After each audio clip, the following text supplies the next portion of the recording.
Friday Drive-By. This is where we answer your questions. Say hello to everybody, Christian. Hello, everyone. The number, should you have a question, need help with something, is 833-3-ASK-SDR. That's 833-3-ASK-SDR. If we play your question on the show, we'll send you a fun swag bag of SDR and Parts Hold merch. Might be some Top Dog merch coming. Oh, You never know. It's that time of year. maybe. Okay, let's go to this week's question. We are headed into our busy season when all our snowbirds come down, and I feel like I need a couple techs, but I'm worried about having to let them go when we slow down next spring. What would you guys suggest? Thanks a lot.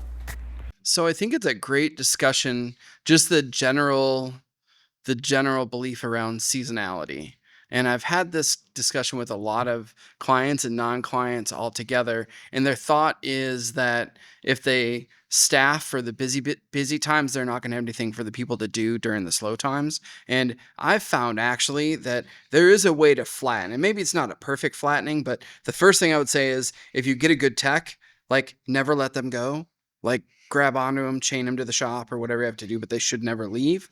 And the theory behind that is, and maybe this has to do with the story that you tell as a leader as well, but when RO counts are higher, typically what we see is that the RO value goes down. So when you're writing a lot of cars and everything like that, it's harder to get a lot of hours per RO because you kind of start cycling vehicles. But the time where you get the most out of a repair order is when you have a little bit of time between customers. So my thought is that they could set it up to where they're doing a little bit more of a customized and personalized visit with the customer during those slow times, which their RO values would go crazy and almost have the same amount of hours, even with less traffic. That's kind of what my thought is if you get the techs, if you say you need 2 techs tomorrow for the people that are coming, then you just got to figure out a way to make it so that you need those techs during the slow times too. So what do you think? I think you always want to staff to like 85% of of your peak. And in the downtimes, you can find stuff to do. You can market, just plan ahead to the months, that are slower.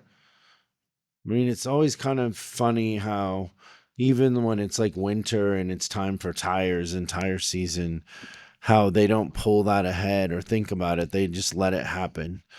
And you want to kind of control that in a sense too. Well, think about if you were controlling it, especially tire season, right? Like the way that you stored tires, if you were controlling the way that the flow of the cars was coming in, how efficient could you make that whole thing? But it's so much like they're the catcher just waiting for the ball to get past home plate. But it never occurs to them to be the pitcher. Great question. Remember, 833-3-ASK-SDR. 833-3-ASK-SDR. We'll see you next time on Service Drive Revolution. Thanks for watching this week's Drive-By. I hope we gave you something to think about over the weekend. We're uploading new stuff every day, so make sure you subscribe and click the bell icon so you don't miss out. If you have a question you'd like us to answer on the show, call 8333-ASK-SDR and we'll answer your question on the show. That's 8333-ASK-SDR. For special deals on our books and training, head over to offers.chriscollinsinc.com. Now that's offers.chriscollinsinc.com. I'm Chris Collins, and I'll see you in the next video.